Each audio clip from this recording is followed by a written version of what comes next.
국민 여러분 안녕하십니까? 와이런이 시청자 여러분 안녕하십니까? 이재호 TV 와이런이 이재호입니다. 이곳은 전직 국회의원들의 모임인 헌정회 사무실입니다. 오늘 헌정회 사무실에서 우리 헌정회 역사상 최고령이신 전직 박영록 의원님을 모시고 지나갔던 정말 잊을 수 없는 이야기들을 몇 가지 들어보기로 하겠습니다. 의원님 안녕하십니까? 네, 안녕하십니까? 예. 박영록 의원님에 대한 소개는 박영록 명예추진본부 사무국장인 문태성 사무국장이 해드리겠습니다. 네, 안녕하십니까? 오늘 우리 대한민국 헌정사에서 산 증인이신 우리 박영록 총재님을 소개하게 되어서 기쁩니다. 와이러니에 많은 시청자들이 계신데요. 이 박영록 총재님의 이야기를 전하고 싶은 생각이 있습니다. 박영록 총재님은 1922년 강원도 출생이신데요. 4선 의원을 하셨습니다. 6, 7, 9, 10대. 네. 예, 그리고 38세에 강원도의사를 하셨습니다. 그런데 1980년에 이 전두환 신군부에 의해서 합수부에 붙들려가지고 영장 없이 37일간 구금을 당하고 배지도 뺏고 재산도 뺏겼습니다. 예. 그리고 컨테이너에서, 두 편 컨테이너에서 한 15년 이상 이렇게 사셨는데요. 정말 궁핍한 생활을 하셨고, 전두환 신군부가 김영삼, 김대중, 김종필 이 상김은 그때 당시에 어찌할 수가 없었는지 이 부총재이던 박영록 총재님을 잡아가서 자식하고 그리고 총재님하고 가서 고초를 당하고 재산도 뺏기고 그랬었습니다. 그렇게 세월을 쭉 지내오시다가 사모님은 2년 전에 돌아가셨습니다. 예. 돌아가셨고 지금은 원주에 아드님이 계시는데요. 이 자제분이 셋이 있었는데 큰 장남은 같이 불려가서 고초를 당했고, 두 번째 아드님은 교통사고를 당했고, 세 번째 차남은 자살을 했습니다. 부모를 잘 못 모셔서 너무 죄송하다고. 그 당시에 65년 한일협정 반대 때 야당 간사이기도 하셨고요. 지금 원주에서 매일 이렇게 건강하신 모습으로 기차를 타고 전철을 타고 매일 국회에 오십니다. 예. 그런데 지금 이렇게 건강하신데 해결되지 않는 문제가 있습니다. 예, 예. 박영록 의원님은 금년에 98세십니다. 네. 그런데도 아직 해결하지 못한 일들이 있어서 더욱 건강하신 모습입니다. 우선 박영록 선배님의 명예회복에 관해서 제가 한 가지 물어보겠습니다. 2009년 5월 20일 날 진실화해를 위한 과거사 정리위원회에서 다음과 같은 결정을 했습니다. 첫째는 국가는 송원영, 정혜영, 박영록, 장영순을 장기간 불법 구금하고 부정축제 정치인으로 매도한 점과 송원영, 정혜영, 박영록 의원 등에 대해 수사 과정에서의 폭행과 생명, 신체에 대한 위협 등 가혹 행위를 가하여 강제로 국회의원직 사퇴를 받은 점에 대해 피해자들과 그 가족들에게 사과하는 것이 필요하다. 이게 전두환 정권이 있었던 겁니다. 다음에 또 국가는 피해자들을 불법 구금하고 폭행, 협박으로 송원영 및 처 윤금중, 정혜영 및 처 송옥자, 아들 정재문, 박영록 등의 재산을 강제 헌납토록 한 피해에 대하여 적절한 구제 조치를 취하는 것이 필요하다. 이것이 국가기관인 진실화해를 위한 과거사 정리위원회 결정입니다. 그런데 이 결정이 나고 10년이 되었는데도 아직 이 두 가지 문제가 해결되지 않았습니다. 그 점에 대해서 먼저 박 의원님께 한 말씀 여쭤보겠습니다. 글쎄,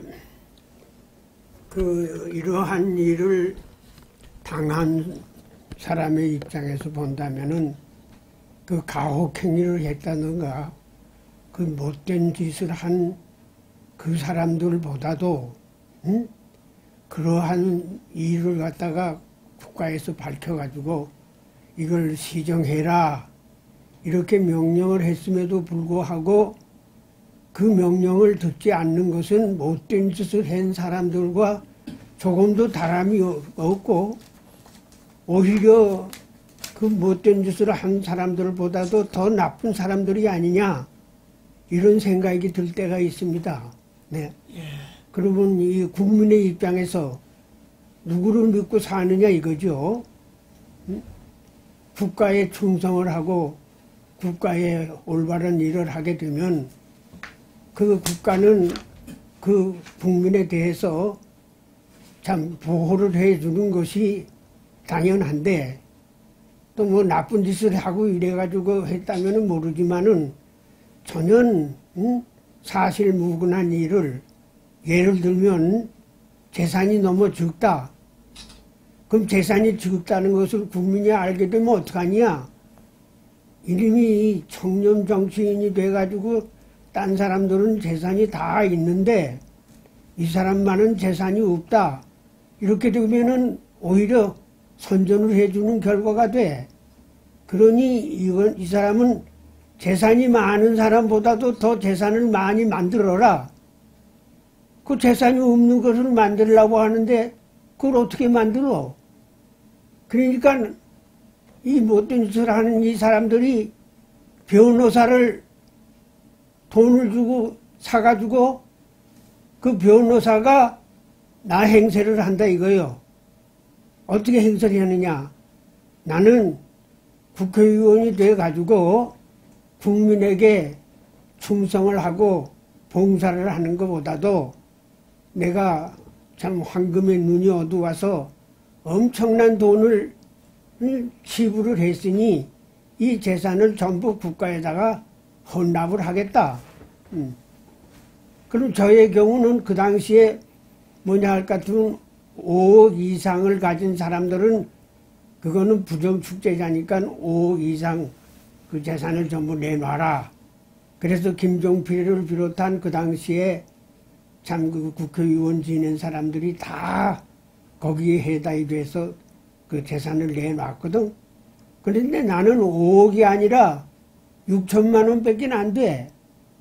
그러니까 이거 국민이 알게 되면 안 되니 이것을 19억으로 만들어라. 6천만 원밖에 안 되는 재산을 19억으로 만들어라. 그래서 내가 그걸 말을 안 듣고 국가에다가 헌납한 것처럼 하라 이거요. 그러면 국가는 그걸 어떻게 해요? 국가는 껍데기를 받고 뭘 어떡하냐 이 말이에요. 국가가. 그래서 결국은 그 당시에 이제 그런 못된 짓을 해가지고 뭘 했으면은 이게 이제 참 새로운 정부가 들어서고 양심적인 세력들이 나와가지고 바로 잡았으면은 이걸 바로 잡은 대로 해야 되는데 지금 이 사람들은 또 그냥 남의 한 거니까 뭐 이거 뭐 안 해도 뭘 한 거 아니냐. 그래서 그런지 전혀 또 뭘 하고 있거든. 그래서 나는 이거는 참 이게 어떻게 참 살아나가야 되느냐. 그래서 참 비관을 하고 있는 이런 형편입니다. 네. 지금 네. 지금 박영록 의원님의 말씀은 정말 지금 생각해도 기가 막힐 일입니다. 80년대 전두환 신군부가 들어서 갖고 고문과 불법 행위, 가혹 행위를 통해서 국회의원직도 박탈하고 네. 재산이 6천만 원밖에 없는 걸 19억을 만들어 갖고 재산도 강제로 빼앗고 예. 그래서 과거사 그 진실위원회에서는 가족들에게 그러한 가혹 행위와 불법 행위에 대해서 지금이라도 사과를 하고 강제로 뺏어간 재산에 대해서 환원하도록 조치를 하라 이렇게 결정을 내렸는데 10년이 지난 지금에도 이것이 해결되지 않았습니다. 지금 문재인 정부는 문재인 대통령이 사람이 먼저고 항상 정의를 부르짖는 정부니까 지금이라도 가족들에게 아주 박영록 의원님이 살아 계실 때 국가의 이름으로 사과를 하고 뺏어간 재산에 대해서 환원 조치를 살아 계실 때 박영록 의원님에게 강제로 뺏어간 그 재산을 돌려주기를 바랍니다. 지금이라도 정부가 여기저기 핑계대고 미루지 말고 박영록 의원님 거는 바로 조치를 해줄 것을 간곡하게 호소를 드립니다. 예.